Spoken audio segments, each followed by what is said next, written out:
right, so I would call this area the Student and Assistant Command Center. So first, over here, we have a few resources for my students. How are you feeling chart, I can solve problems, and then there's I can solve problem certificates, deep breath, Velcro pieces so they can take deep breaths as they take one off.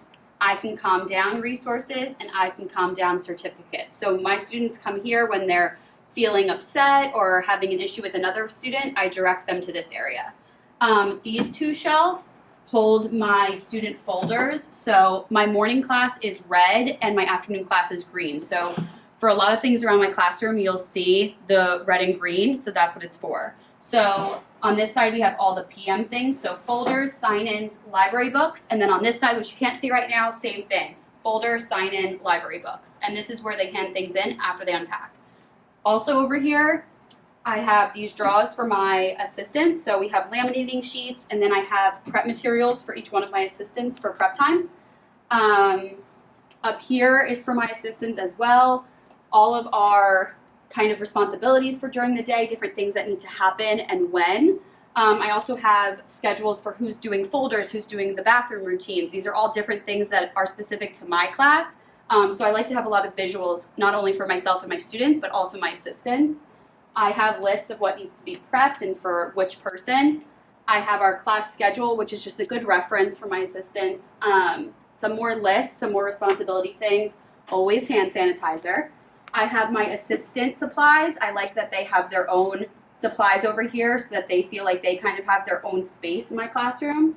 Of course, we have all of the cubbies. Again, morning students are red, afternoon students are green. I just have their names covered right now. I reuse these every year. They're laminated, and I write on them with permanent marker, and then I erase them with like hand sanitizer and a paper towel.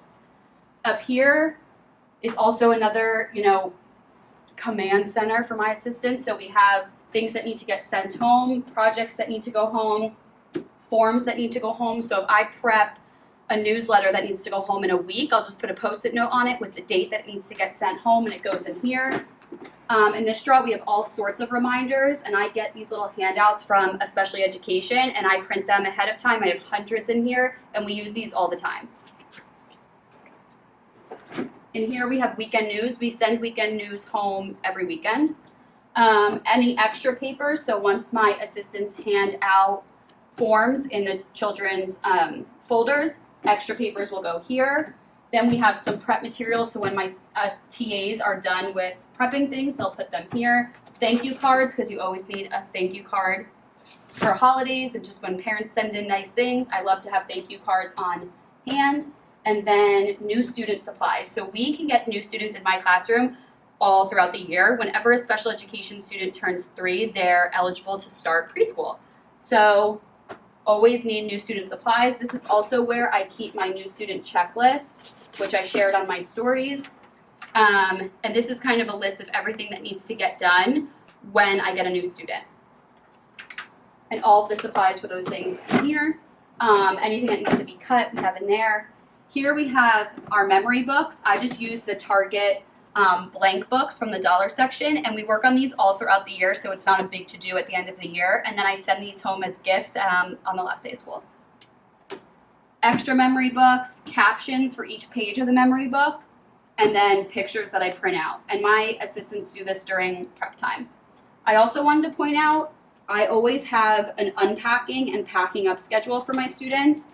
Just a nice visual so they remember what to do during unpacking and packing up. So we switch these as the day goes on. So this would be unpacking, and then we take these off and we replace with packing up. And I just found the images on Google. This isn't something I have in my TBT store, but it's nice to have.